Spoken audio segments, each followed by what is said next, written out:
and I just had to jot some stuff down because I want to share this mindset moment with you real quick. So as you can see, the topic of today's mindset moment is level of preparation and commitment.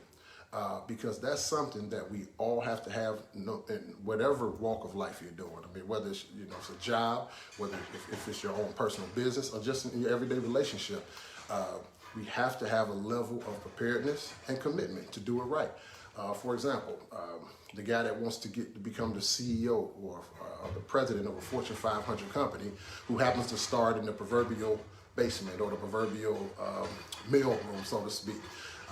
He can't just wish his way to the top. He may have the talent, he may have the skills, but he may have to learn the intangibles, figure out, the intangibles to get to that level. So he has to do the real things. He has to set goals. He has to set short-term goals, intermediate goals, long-term goals. You have to see if you reach those goals. And if you do, how did you do it? Did you reach those goals ahead of time? If you failed to reach those goals or not quite hit the mark, what did you do? What do you need to do different to overcome that, to get to that, to make that goal happen? So you may have to look outside externally. Sometimes you got to look inside. You have to look to yourself. So setting goals are one of the main key elements of preparing yourself and committing to something. So you want to set short-term goals, you want to set intermediate goals, you want to set long-term goals. You want to write these things down, and you want to follow and pay attention to what you're doing if you're hitting the mark or not. So with that being said, there are a few things I wanted to say that goes along with setting those goals. A is to make the decision to do something. When you make the decision to set something up, to follow through with something, that's the first step of 1,000 miles. Begins with what? A 1,000-mile journey begins with one step, that first step. So now once you made that decision, that's fine. But we all make a lot of decisions. A lot of us wake up in the morning and say, hey, I'm going to do this, I'm going to do that. And then by the time the end of the day comes, you forgot all about it. So B for me is follow through. You have to follow through with the commitment. If you say, hey, I'm going to start writing down some goals, some short-term, long-term goals, you have to follow through and do it. If there are people that you need to call to put yourself in position to do better, you need to follow through and do it.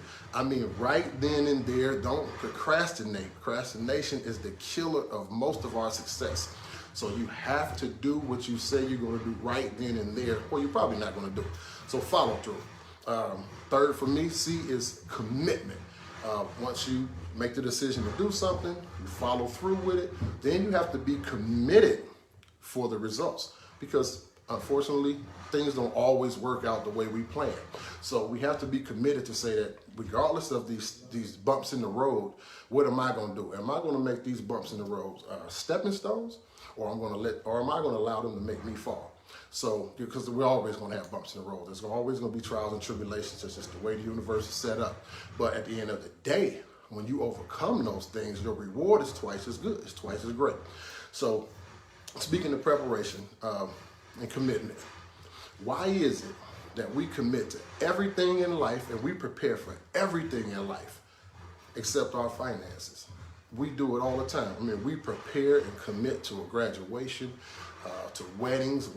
We buy tuxedos. We commit to Christmas. We spend money on Christmas gifts. Sometimes graduations.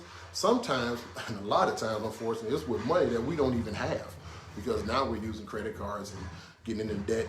But that's a whole nother mindset moment that I will absolutely speak on. Actually, it's part of my 10 financial tips.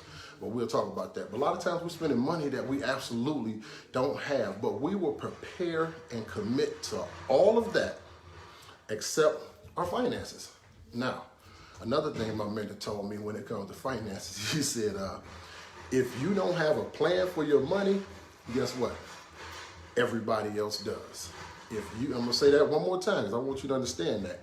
If you don't have a plan for your money, if you're waking up every day, going to work, making a paycheck, paying the bills, waking up, going to work, making a paycheck, paying the bills, and not creating some type of plan for any portion of your money, then somebody else has a plan for you. And it's more than likely it's not a good plan. So we also been prepared in preparation. We've also been taught that you have to do everything by yourself. We always been taught, hey, you go get the money, you go to work. The wealthy don't think that way. The wealthy don't teach their 5-year-olds that. The wealthy teach their children from day one. Guess what they teach them? They teach them about leverage. They teach them about processes. They teach them about teams. They teach them about all three of those things at very early ages. They teach them you don't trade your time and labor for dollars. And again, there's nothing wrong with a job. I'm going to say it 1,000 times over. We've all had jobs. We all have jobs. And you have to feed your family. But your job should not be the end all be all. The job should be a stepping stone to success. And we'll talk about that later on down the line.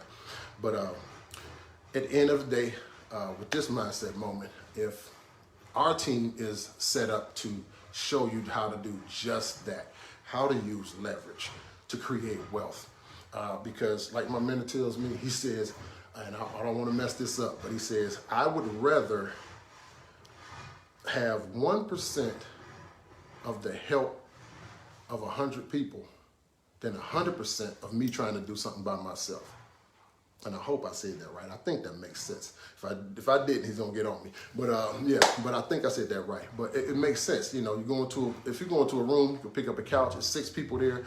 What sense does it make for me to try to move it by myself when there's 6 other people, men and women there, and if we all grab a little bit of it, we pick the couch up easier, move it, and we all succeed together. That's how the wealthy think when it comes to wealth.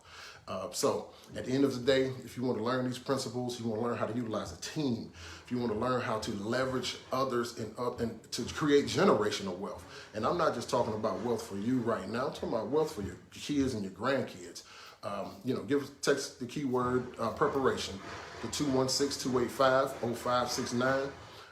And I'll send you some information, send you some videos, and we'll go from there. Again, text 216-285-0569, keyword preparation, and let me start showing you how to do this with a team.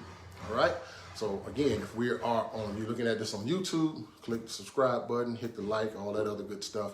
Facebook, put a comment down there just to let me know you watched it and what you thought about it, good or bad. That's okay. All right. Until next time, Mr. Hard Pivot is out.